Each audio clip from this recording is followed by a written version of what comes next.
Ngayon, tingnan natin kung ano ang nakuha ko. Wow, isang masarap na tsokolate. Tunaw na. Ano ang gagawin ko sa ganitong bagay? Maaga kang tumatawa, Phoebe. May naisip akong magandang ideya. Kamakailan, nakakita ako ng cool na life hack sa TikTok kung paano gumawa ng mga cool na guhit gamit ang tsokolate. Subukan natin ito ngayon. Ang sarap ng tsokolate. Kailangan natin gumuhit ng puso agad-agad. Wow. Stick! Tingnan mo yan. Ang galing. Ang ganda at masarap. Howard! Sige, pwede mong buksan ang iyo. Siyempre. Nakakuha ko ng frozen na chocolate bar pero mas maganda ito sa ganitong paraan. Tatanggalin ko lahat ng yelo at susubukan ito. Ang bango. Aray, masakit. Oy, sige na. Bumigay ka na. Ikaw na boba na tsokolating bar. Jane, ayaw akong kainin ng tsokolating bar na ito. Ayaw talaga nitong bumigay. Susubukan ko itong dilaan.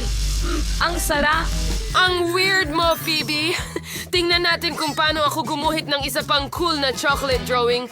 Tignan mo ang cute na pusang ito. Gustong gusto ko ang tsokolate. Buksan sa 3, 2, 1. Wow, Chinese noodles. Meron akong nagyayalong isa. Bakit ako ganito ka? Minalas? Mukhang hindi ito nakakagutom. At ako'y mayroong masarap na mainit na noodles. Subukan natin ito ngayon. Mahilig ako sa Chinese noodles. Ang sarap nila. Nakalimutan ko na maanghang din pala sila. Ang init, Phoebe. Tulungan mo ako. Gumawa ka ng kahit ano. Tama yun! Maaari kong i-melt ang aking noodles. Salamat sa mainit na hininga ni Jane. Astig yun! Ito ang kailangan ko. Ang sarap. Salamat, Jane, sa pagtulong sa akin na painitin din ang noodles. Oops, pasensya na. Napakasarap nito. Sino ang magbubukas nito una, ha? Sino ang tumingin doon? Ako ang magbubukas muna. Wow, gustong-gusto ko ang pizza. Ang galing. Mainit din ito. Aba, mukhang napakasarap at ang bango-bango. Ang sarap at humahaba ang keso. Okay, pwede bang makakuha ako ng isa? Hindi, may sarili kang hawak. Okay, tingnan natin. Nakakuha ako ng frozen na pizza. Paano ko ito kakagatin? Gustong-gusto ko ng masarap na pizza pero may yelo ako. Ang tigas naman. Pag-isipan ko nga. Tama. Hayaan mong tulungan kita. Ilagay mo ang pizza sa bibig mo at isara mo ng maayos ang panga mo. Ganda! Hooray, gumana ito. Ano sa palagay mo? Masarap yon. Ano? Oops, may nawawala kang ngipin, Jane. Ano? Ano ang ginawa mo?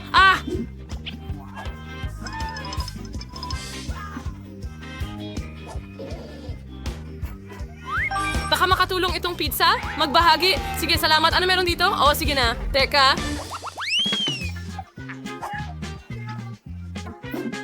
Sige. At ako ang nanalo, yay. Ano yon? Mukhang kakaiba. Okay, baka dapat mo itong haluin. Sige, pwede mong buksan ang sayo.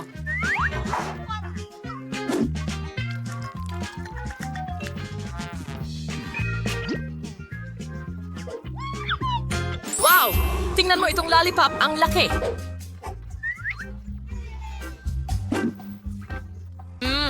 At napakasarap.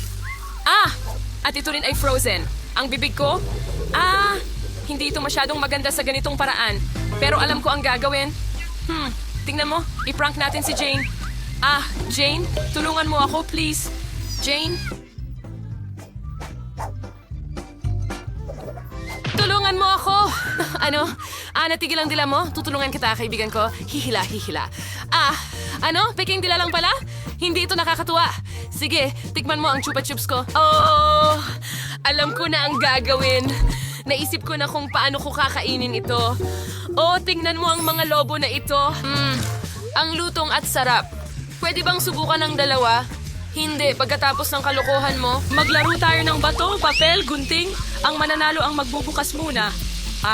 At ako ang nanalo. Tara, huwag mong buksan. Ako muna.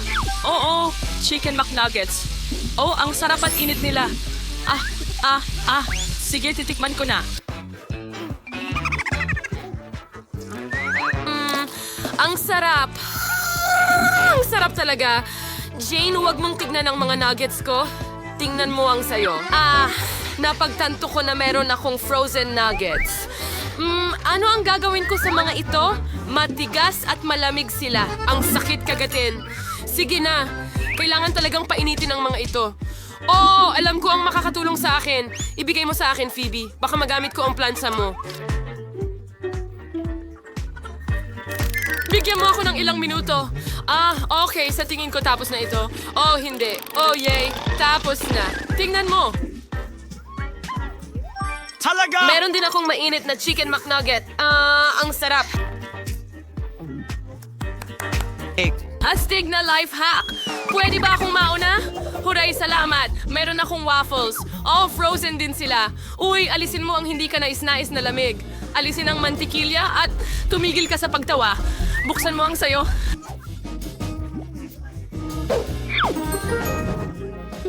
Wow! Meron akong masarap na mainit na waffles. Ang galing. Kailangan nating subukan ito ngayon. Sobrang init. Oh, salamat, Jane. Mabuti kang kaibigan. Okay, oras na para subukan ang aking waffles.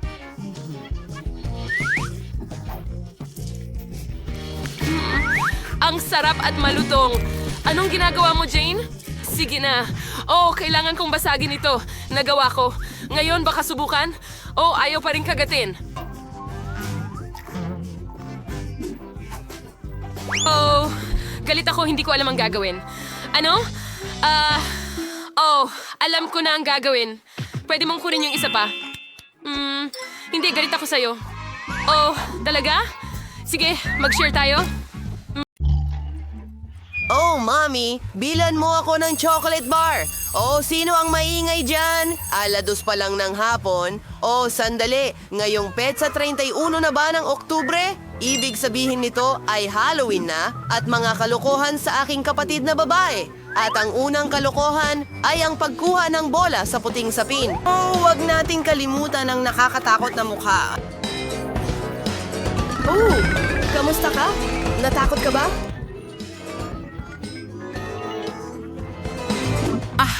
Pagkatapos, magpatuloy tayo. Kailangan natin maging napakatahimik. Hoy! Boo! At narito ang aking kapatid na natutulog. Maaari tayong maghang ng multo sa itaas ng kanyang ulo para matakot siya ng husto. Pagkatapos ng multo, mapapansin niya ang kanyang mga kamay at mayroong nakakatakot na mga guwantes ng horror. Gusto niyang bumangon at labanan ako pero hindi siya gaanong makakalayo kung may mga bilog na candy sa ilalim ng kanyang mga paa. Ang susunod ay ang pinakamalupit na bahagi, berdeng slime sa isang plato. Babagsak siya ng mukha una dito. Magiging sobrang nakakatawa ito.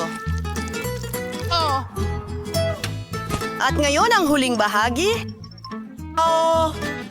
Isang pader na gawa sa tisa sa daanan. Tara, tingnan natin ang mangyayari. Oh, kay gandang umaga!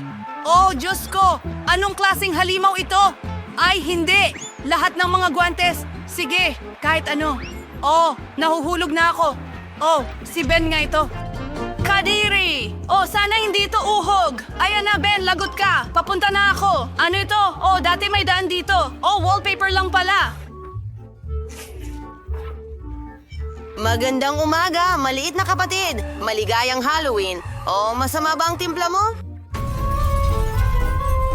Ang astig na palabas. Hindi ko maalis ang tingin ko. Dapat tayong mag-almusal. Gatas. At meron tayong cereal para sa almusal. Magaling. Pero sobrang daming beses nang pinanood ni Jane ang palabas na ito, kaya't makakapagbiro ako. Ibubuhos natin lahat ng matatamis na cereal sa plato ko at para sa kapatid ko, may mas kawili-wili ako. Nakakadiring mga uod, ibubuhos natin lahat sa isang walang laman na kahon ng cereal at patikman kay Jane. Sana magustuhan niya ang almusal na ito. Ayos, tapos na. Maaari na nating ihain. Hoy sis, sinihanda ko lahat para sa'yo dito. Narito ang mangkok, gatas at cereal at isang kutsara. Kain na sis! Ang cute niyan, kuya. Salamat. Pinapanood ko lang ang isang cool na palabas. Magdamag ko na itong pinapanood at hindi ako makapagpigil. Hindi pa ako nag-aalmusal at gustong-gusto ko ng cereal na may gatas. Oh, mukhang nagugutom talaga ako. Ang ganda ng amoy. Ew, ano yung nakakasuka na bagay? Ben! Kumain ka ng mga bulate para sa almusal. Tatawagin kitang mahilig sa bulate. May naisip akong cool na idea kung paano lukohin ang kapatid ko. Gagawa kami ng peking mesa na may itim na mantel at may butas para sa mukha. Maglalagay kami ng popcorn sa ibabaw at gagawa ng nakakatakot na makeup. Oo. At ngayon, pwede na natin siyang takutin. Wow! Isang buong balde ng popcorn. Astig, kainin natin ito. Ha, buddy? Oh, mukhang kahina-hinala pero mukhang masarap ang popcorn. Anong klaseng halimaw ang kumagat sa akin? Ako ay isang halimaw na popcorn. Hindi mo ito pwedeng kainin. Oh, huwag mo akong kainin. Well, nakaisip ako ng bagong ideya para sa kalokohan. Isang peking kamay ang dumating sa akin kamakailan at si Jane ay nagdedekorasyon ng kwarto para sa Halloween. Nakakatawa kung aksidente kong mabarena ang aking kamay. Kailangan lang nating ilagay ang peking kamay. Magaling! Tutulungan ko ang kapatid ko. Jane, anong ginagawa mo? Hayaan mong tulungan kita. Dinala ko lang mga gamit ko. Magbubutas ako ng dingding para sa mga pako. Anong nangyayari? Ang kamay ko. Tinagos ko ang kamay ko. Oh, hindi! Kamay ba talaga ni Ben ito? Oh, peke ito. Magaling siya sa mga biro, pero mas maganda ang ideya ko. Ngayon, bibiruin ko siya gamit ang artificial na utak. Kailangan ko ng mga dugo ang benda para dito, at kaunting dugo. Isasawsaw namin ito at gawin na natin ito. Bakit naglabas ng kutsilyo si Wednesday? Ay, Diyos ko! Masamang ideya ang manood ng horror movies sa gabi. Oh, Jane, dumating ka para manood ng pelikula? Oh, paborito kong chichirya. Ano? Bigyan mo ako ng chichirya. Anong nangyayari? Oh, Jane, ang utak mo. Oo, halika, tumakbo. At may bago akong ideya para sa prank kay kuya kong si Ben. Mag-uukit ako ng nakakatakot na mukha sa kalabasa na siguradong tatakutin siya. Ito ang magiging mga mata. At ngayon, isang bibig.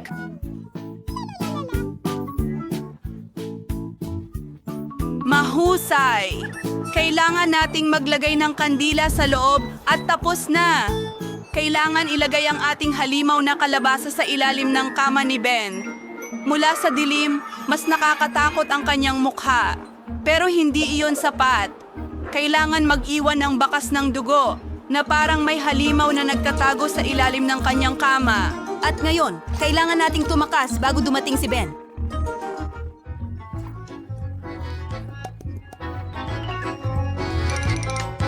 Ang paborito kong kanta ay tumutugtog. Ito ang paborito kong sandali. Ano ang mga yapak na ito? Bakit patungo ito sa ilalim ng kama ko? Natatakot ako. Anong nasa ilalim doon? Isa akong halimaw.